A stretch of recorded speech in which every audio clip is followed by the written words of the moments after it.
Hey, what is going on, everybody? Welcome to Upkick MMA, episode 329. I am Brendan, UFC Fight Night, Fizzy versus Gamrot.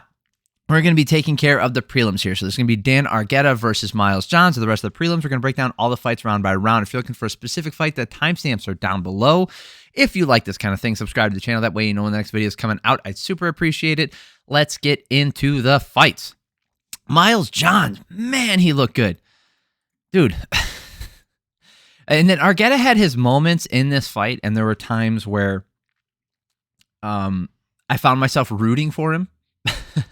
And, you know, like as someone who's trying to be objective about how I'm scoring these rounds, it's never good when I find myself rooting for somebody, because I tend to overemphasize the things they do and underemphasize the things that the other guy does. But I think I was able to remain objective about this. Argueta was in on the single leg and then a body, like he was going for those freaking takedowns the entire time. He got the back standing up. Johns worked out of the rear naked choke and to get back up. The rear naked choke wasn't super deep. Johns with the leaping jab and the right hand. Argueta lunging in, and Johns countered with a right hook again. Man, he was landing that a lot. Argueta dives for the guillotine, but they get right back up.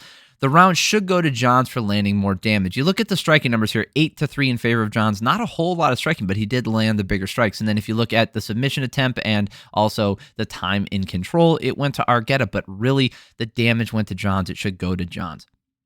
Second round here, Argueta lunges in with the right hand again and lands it this time. Argueta dives in on a guillotine attempt, goes for the 100% sweep. If you guys don't know what the 100% sweep is, you could go from a failed guillotine attempt where you loop under that person's arm, you connect your arms that way, and you twist them over. You can get into mount that way. It turns into like a neck crank from that position too, from the mount.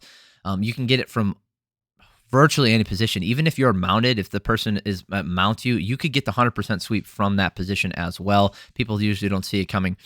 But Johns was able to avoid it. I don't know if Argueta really committed to it as much as he could have. Johns staying in on him, get with the ground and pound in the knees as they stand up. Argueta lands a knees. Johns gets wobbled just for a second here.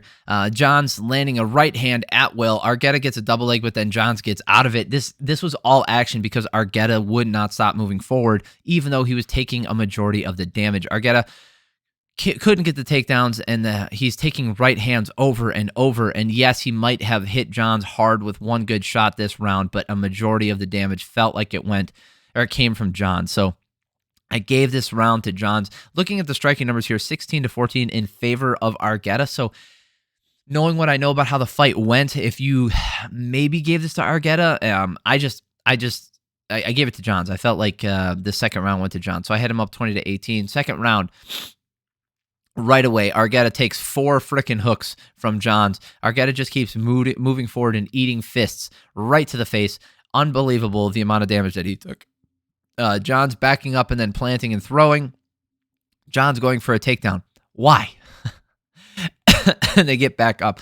Johns in on a double leg. Argueta goes for the guillotine again, but they get back up. Tons of action. I know that I'm saying a lot of stuff here, but I want to get through this. They just went nonstop. 21-14 for damage, or for striking numbers in favor of Johns. I gave him the edge and damage in this round as well. I had him winning 30-27.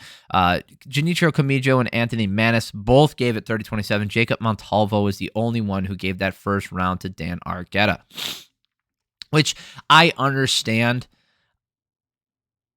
because of that back control time. I understand why somebody could think that. I disagree. I think if you're going to go off of damage, the damage wasn't close enough to make it so that put him over the top. Andre Fialho versus Tim Means. This is my fight of the night. If you didn't watch this card, go back and watch this fight. There were some decent fights on the prelims.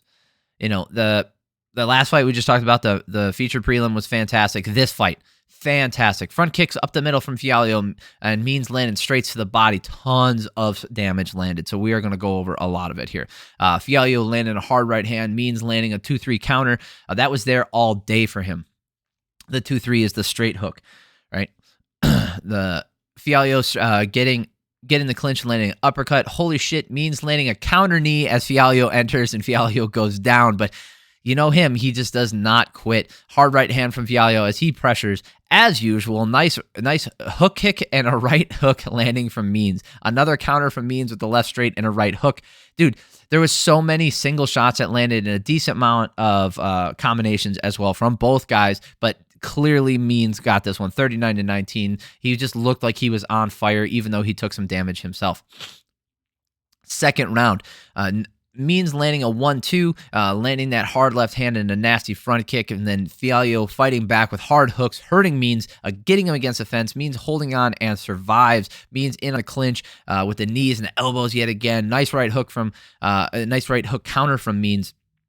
Then Means pressing him to the cage and unloading with clinch knees and elbows. Fialho fighting back again with those hooks and getting the takedown. Means gets up, gets on top, landing elbows, then hooks. Holy shit, I thought it was about to be over. I thought if he landed a couple, that could be it, but Fialho just does not quit. 48-29 for striking numbers in favor of Means. Clearly another round for him, 20-18. Even though there were moments in there where Means could have been knocked out as well or been out of there. And then the last round here, Means landing the straight left to the body and that right hook counter. Fialho landing the front kick to the body. Let's see here. Means finding his range and landing the left high kick. Means landing with that left hand, and Fialho goes down. Wow, was that a good fight? 17-3 for strikes in this last round before Fialho eventually drops to the amount of damage. Fantastic. Tim Means coming off of three straight losses. I think that's the first time his career he's ever. Nope, he's lost 3 straight before. Way back in the day. Masvidal, Danny Castillo, and Neil Magny. But since 2014, he has not lost 3 straight. And he steps back up here in a big way in an exciting fight against Fialho. You know, he's got a loss to Kevin Holland and Max Griffin and Alex Morono, 3 up-and-comers, relatively younger guys, guys who are, Max Griffin isn't the youngest guy, but, newer talent compared to him for sure. And because of that, it looked like they were just trying to feed him to the wolves, and then he gets this fight against Fialho, and he's just like, no thanks, man. I'm going to keep my career alive. Fantastic fight, though. If you did not watch that fight, go watch it. Holy shit, it was good. All right, some lovely illegal things here. Cody Brundage versus Jacob Malkoun. Okay, you want to look at the striking numbers here? 28-2 in favor of Malkoun. We will talk about this. I have a little bit of opinion on how this went. Let me know what you guys thought about this fight if you did watch it. If you didn't, go back and watch it. Let me know what you guys thought. Brundage with the right high kick gets the takedown. Malkoun gets back up using the single leg. There were some excellent grappling exchanges early, going back and forth, but Malkoun eventually getting to the back, maintaining position, starts landing some ground and pound to the back of the head. Keep that in mind because that was about 2 minutes into the fight. He got warned for strikes to the back of the head. Finally, Malkoun gets stopped after landing a hard-ass elbow to the back of the head about, what was that? 2 minutes later, he lands his hard elbow, and it landed with the forearm to the back of the right to the neck. Targeted strike. There's no excuse for it. This was not in transition. This was not the first shot to the back of the head, and he was warned. This is 100% Malkoun's fault. He had that position for over 2 minutes, and he the entire time landing a myriad of strikes to the back of the head into that area. This is a DQ. It became a DQ win for Brundage. Now, does this mean that Brundage is winning this fight? Absolutely not. Malkoun was dominating. Malkoun fucked up here. Okay, if you have a dominant position like that, and even if you don't get warned, but let's say you're throwing strikes, right? And the person's head is facing the ground. Don't throw them straight down. Use the angle, which he did a few times, but a lot of the strikes he was throwing were like this, like at a downward angle. He's throwing them straight down. You are so much more likely to hit to the back of the head. Put an angle on it, because then the guy has to go in transition, right? So if he turns his head this way and you happen to catch the back of the head with that strike, they usually let it go because it was in transition. Okay, because if you are avoiding those strikes and you turn your head to the right, if that person lands like 4 shots to the back of your head, now there's going to be a warning, usually, right? That's how that goes. But if they land one and then you switch back to the other side, they land another one, and then you keep transitioning, that's kind of on you because you're creating. I am actually still in favor. If you ever strike to the back of the head, I think there should be an immediate stoppage and you lose position. I think you're 100% in control of your weapons, and based off the current rules, that's a foul. Right? You lose position. Okay. I think there should be a point deduction almost immediately. I'm pretty hard stance on this stuff because I'm frankly just sick of watching these fights, and we'll see it in the next one too. I'm sick of watching these fights and seeing how fouling has little to no consequences. In this one, it happened to after about 2 minutes of him hitting him in the back of the head multiple times, and then finally Mark Smith is just like, okay, that one was real bad. That's enough. And it's only a DQ because Brundage didn't want to continue. If Brundage continues, chances are there's no point deduction. Right? We don't know that for sure, but chances are, based off of history, there's no point deduction because he's going to lose position. And then Malkoun wins the round, possibly 10-8, and we move on. We move on. And now Malkoun is up essentially 2 rounds to nothing. But that's not how, I mean, do I think that's fair? No. I think you for sure need a point deduction. And then if this is the case, I mean, if there's no negative repercussions for Cody Brundage, because he stepped up on short notice to take this fight as well, if there's no negative repercussions, just fucking say, I'm not fighting anymore. Dude hit me in the back of the head. He'd need me in the head when I'm down. Like, fuck that. Like, this is stupid. I took damage that should not have that I should not have taken. Okay? This is no different than getting kicked in the nuts or poked in the eyes. It's all bad. Okay, this is damage that should not exist based off of our rule set. Okay, this is not to say that, in a real fight, oh man, well, they're in there fighting, they know what they're getting themselves into. But no, you don't go into a basketball game and then somebody throws his shoe at you, be like, oh well, hey, they had shoes on, it was a possibility. He could have taken his shoe off and thrown his shoe at you. Hey man, you're playing basketball. That's how it works. No, the rules say you can't do that, right? You don't expect someone to come out and clock you when you're playing basketball because the rules say you can't do that. There's a reason why those are fouls. There's a reason why there are penalties in football, right? You have rules. You have to follow the fucking rules. That's it. That's it. Okay? You can make all your arguments you want, like, oh, you can call Brundage a bitch for not wanting to continue. This is Malkoun's fault. Okay? Did I want the fight to continue? Absolutely. Did I think Malkoun was dominating? Yep. Based off of how I saw it, Malkoun was going to win this fucking fight pretty easily, I thought. Right? His grappling, his cardio, he's fantastic. He is a great fighter. But this is a brain fart if I ever saw one. Okay? Now, this isn't quite as stupid looking as, Petr Yan just kneeing Aljo in the head, because he has his position for but I would say it's arguably worse because he had dominant position for 2 fucking minutes. 2 minutes. And he continued to hit the guy in a place where he could be called for it. It's stupid. Don't do that shit. You know the rules. You don't practice eye pokes, do you? People don't practice those because they're illegal? I guarantee you're not practicing shots to the back of the head either, are you? No, probably not. So learn to work within the rule set that you're given. You're not practicing kicks up the fucking groin either. I'm disappointed because I really I like Malkoun. I like Brundage too, but I like Malkoun. And I'm pissed because now he has a loss on his record because he had a brain fart. The dude was easily winning this fight. This was 100% his fault. And now I bet you Cody Brundage is probably going to get the brunt of the blame here. Like he did something wrong. He did nothing wrong. He took an illegal shot. And he didn't want to fight anymore. I got nothing wrong with that. I see nothing wrong with that. Let's see what happens when you take an illegal something illegal and you keep fighting, shall we? Let's see what happens. All right, so Jake Collier taking on Mohammed Usman. Jake Collier looked excellent early, right? Landing hard low kicks, hard left to the body, a hard left hand staggered Usman. Collier landing some shots in tight, attempting a standing arm triangle. Usman landing he started to find the jab later in this round, but Usman overextended with a right hand, got countered with 3 shots. Dude, Collier looked tight in this first round.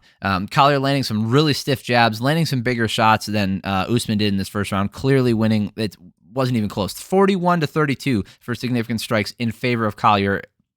Clearly winning this round. Clearly. Right? I mean, we'll talk about that when we get to the scorecards here. I just took a sneak peek. So we'll get to that in a second. Collier with the low kicks, again, eating that right hand counter. Usman had this really bad eye poke. 25 seconds into the round or something. It was not very far into the round. He takes 5 minutes to recover. In the process, Collier is told by the doctor who comes in that, okay, well, if you can't see, we can't continue. But that's not the rules anymore, right? You have to wait 5 minutes before you are evaluated. Like, they can call the doctor in at 90 seconds to look and make sure everything's okay, but the evaluation doesn't matter until 5 minutes because that's the full amount of time to recover, unless that fighter just says outright, I don't want to fight. So this happens, right? This clearly bad eye poke that negatively affects Collier. Okay? Then the rest of the round, it continues. Usman starts landing a really good jab, and then Collier landing low kicks. Collier landing a nice right hand and a knee, but then Usman trying to win this fight with the jab. And after that free timeout that Usman got for poking the guy, he increases output an insane amount after that and just starts throwing a ton of volume. That jab just nonstop, right? And he only outlanded him by 2 strikes, 36 to 34, but this was clearly Usman's round. Should have been a point deduction. Okay? We just talked about this in the last fight. This is what happens when you choose to fight and you've been fouled, because there's no guarantee that there's going to be a point deduction. There's no guarantee of it. So now you continue compromised, regardless of how bad the foul was. You are compromised. Okay, the eyes are horrible, the nuts are horrible, to the back of the head's horrible. A lot of this shit, it's bad, man. And you're going to continue. And you're just supposed to eat it. I'm like, oh, well, you got 5 minutes. Well, so did the guy who committed the foul. And now he's not recovering from being poked in the eye. So he gets a free break for 5 minutes.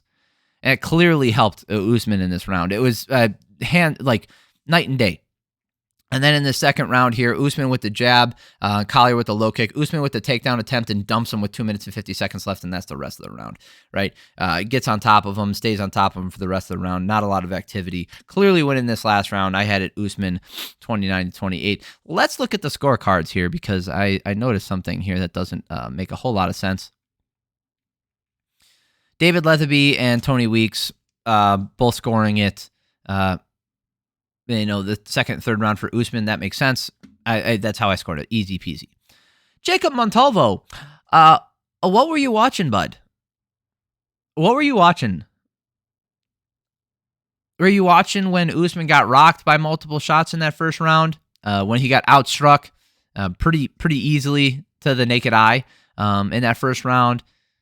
What did you see that you thought Usman won that first round? What was it about that first round that really, really leaned it over towards Usman for you, huh? That's incompetence if I've ever seen it. Horrible scorecard. Horrible scorecard. All right. Let's go check out some USADA failure. Or a failure of USADA to do their job. Mizuki versus Hanna Goldy. USADA my ass. There's no way, dude.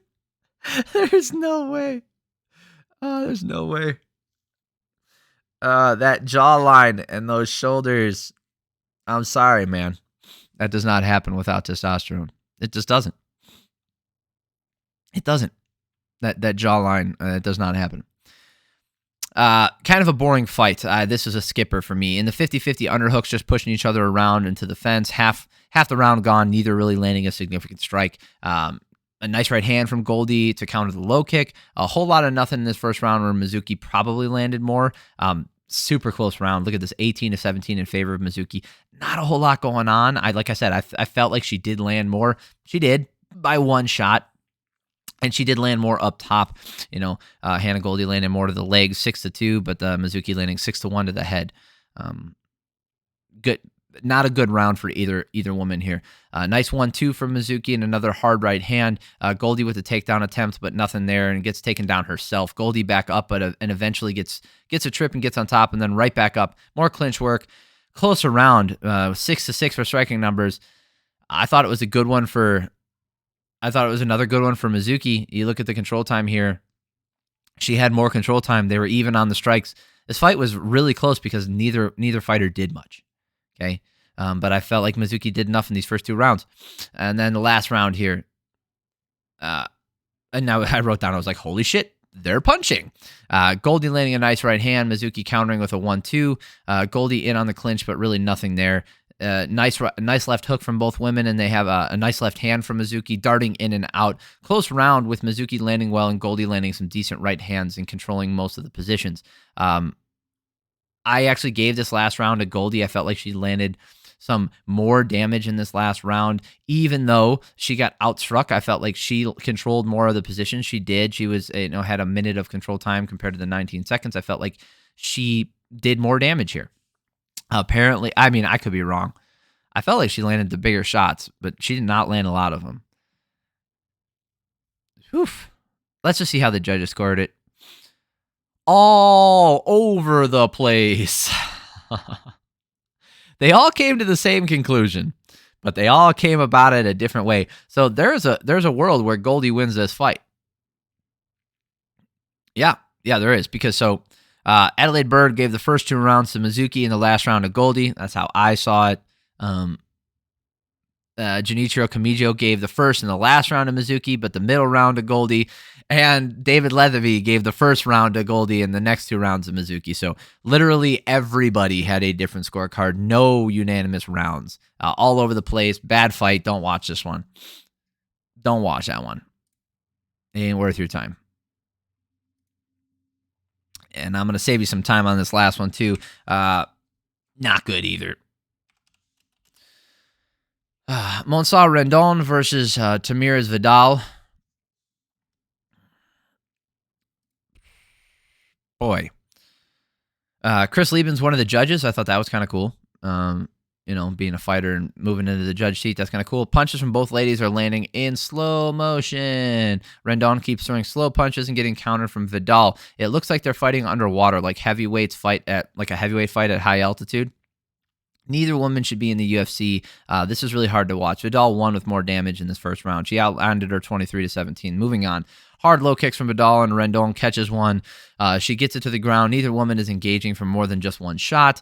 Vidal gets kicked in the boob and causes a pause, even though that's not an illegal blow. So now you can make the argument that it should be an illegal blow to kick someone in the boob or punch someone in the boob. I think we open up a can of worms there because you're going to get hit there a lot. My wife was telling me, like, that's crap, that hurts real bad. I agree with her. I think it probably would hurt real bad. I have no idea. I don't have boobs. But I'll tell you, it's not a foul, so you don't get a free pause. The referee really fucked that up. Who was it? Kerry Hatley. Yeah, he screwed up. He should have told them to immediately go. That's just how it is. So Vidal got a free break, but it didn't really help. I don't know if it super helped her. She got Vidal now making noises and swinging low kicks and right hands. Nice little energy boost from that free break the ref gave her. Rendon catches a kick, gets on top again, does some decent damage. I just didn't know if that was enough. Looking at the striking numbers here, Rendon should probably win this round, especially with the control time on top. In the moment, I didn't score it for her. I gave it to Vidal. I thought those big low kicks that she landed did more damage than the stuff that Rendon was throwing. So I scored it. I had Vidal up 2-1. Okay, it wasn't a blowout either. 25-21 for significant strikes. It wasn't totally in favor of Rendon. Like this was a super boring fight. But I had her up 20-18. Vidal staying on the outside, trying to land more of those low kicks and big swing and right hand. Rendon landing a 1-2, now avoiding the low kicks, doing a good job. Rendon looks to have more energy here in the last round. She gets another takedown, landed some elbows and punches on the ground. She takes this last round, but I gave it to the fight to Vidal 29-28, but I wrote down, I was like, this could go either way because that second round was relatively close. And looking at the judges' scorecards, that's what we had here, right? Chris Lieben saw the first 2 rounds for Vidal and the last round for Rendon, and then Montalvo and Kamijo both gave the second 2 rounds for Rendon. So that's how they saw it. Rendon ends up getting the win. Boring fight. Do not watch that one. I hope that she steps up her game. I hope that was just nerves or something was wrong with her. I don't hope that something was wrong with her. I hope that that's why her performance wasn't good. Let's put it that way. Decent night of fights. I think the prelims, the last couple fights on the prelims were fantastic. I would avoid the first 2 fights. Those were kind of a shit show. The Usman fight was stupid. Overall, I didn't mind watching it because you can fast forward through a lot of the crap. If you like this kind of stuff, subscribe to the channel so you know the next video is coming out. I appreciate you. I'm going to be putting out the Bellator videos later today. Hopefully, I got some other stuff I got to do around the house, but I'm hoping to get to those breakdowns pretty soon. So I appreciate y'all. Have an amazing week. Love you.